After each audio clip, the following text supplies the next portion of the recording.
You know, I'm not about to sugarcoat anything. This has got to be one of the coolest pieces of tech I have ever had outside of the tech that I'm currently holding, and that is the Elgato prompter. Oh my God, this thing is so awesome. Let me tell you about it right after this. How you doing? How you be? Off to the AB. And this machine is crazy, yo. So this machine is way too awesome to call it just a prompter would be an insult to humanity. What it actually is, it's just a second screen that you can look at while making content and still look like you're talking into the camera. In other words, your eyes are looking at the lens, which is where your text is, which is where your script is, or your chat, or your live stream, whatever, or your preview panel in OBS. If this would have come out back when Sony was releasing a slew of cameras with no flip screen, it would have saved me a fortune. I'm still mad at this. Well, I guess water under the bridge or gasoline just waiting on a match. Looking at you, Sony.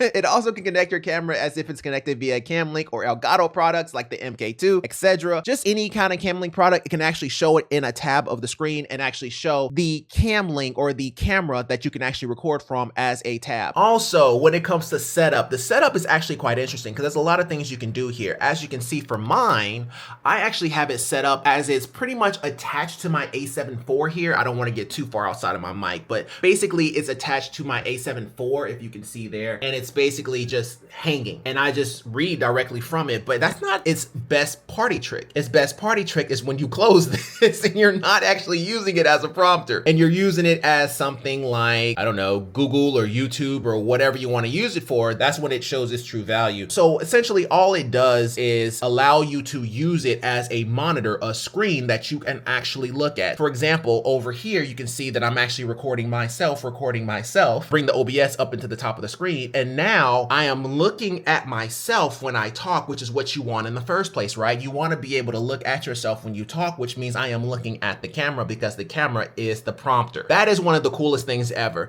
And that is one of those eureka moments when you start to realize anything that you want to look at, your chat, whatever, you can be right there on that screen and everything is hunky-dory and you can always look like you're looking at the lens instead of looking around, looking down, looking to the left and to the right. That is one of the coolest things ever, and it increases engagement for you gamers. If you have a chat that's coming in through your screen and you can see it when you look at the lens, you don't have to look at a second screen over on the side. All you have to do is look at your camera, and when you look at your camera, you can see your chats going up and down your screen. That is freaking awesome. My favorite feature in it so far is that it connects to your PC with one USB 3 cable and can fit a 20mm full frame lens. I have never ran into a prompter that actually fit a 20mm full frame. I actually used to run the Parrot teleprompter, and that guy would laugh if you try to put a 20mm lens on it. What it would actually do is black out the side and kind of create black circle around your actual video content. So this guy has already gotten that guy beat in the mud, but of course it is at a pretty high price point, $279, but for what you get out of it, it is freaking awesome. I don't know. I think Elgato got something with this prompter, man. I don't care how much they charge for it. Well, okay, I do care a little bit, but for its price point and what you get out of it and the fact that you can actually use it as another monitor, I mean, this thing is furious. I definitely recommend this, and I definitely recommend checking it out. And that's gonna do it for today's episode. Thank you guys so much for watching. And if you like this video, go ahead and like me. If you're really liking for, go ahead and subscribe. I love you either way. Take care. All the best, and bye. I will see you tomorrow. Peace.